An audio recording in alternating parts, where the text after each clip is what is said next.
We all have an internal engine that is driving everything that we do, both in our personal life and professionally, whether we know it or not. The question is, what is the engine inside of you that's driving your behavior?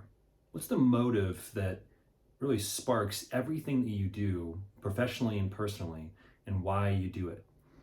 And there's really a couple different places we can come from. We can come from a place of working for our worth, or we can come from a place of working from our worth.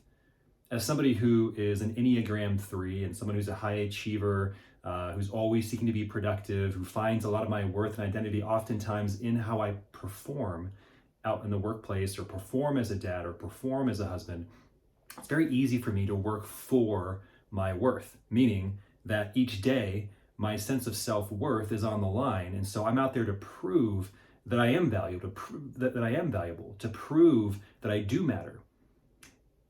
And when that is the driving force behind why I do what I do, everything I do is coming from a place of fear, and it's all centered around me. I'm not set free to actually serve people when I'm working for my worth, because everything in the world around me exists to try to prove that I'm enough. But the other place to come from is radically different, and it's only a couple words, a couple letters difference, and that's working from our worth.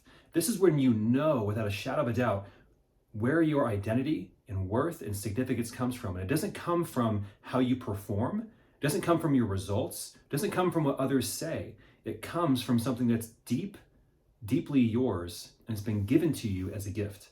Now, where you believe that comes from may differ from person to person. For me, I believe that comes from the Lord.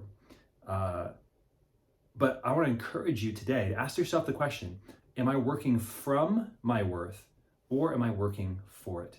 Because when you're working from your worth, you're set free to serve others powerfully and to think of others before you think of yourself. And what's interesting is not only will you have more joy in the process, but you'll get better results along the way.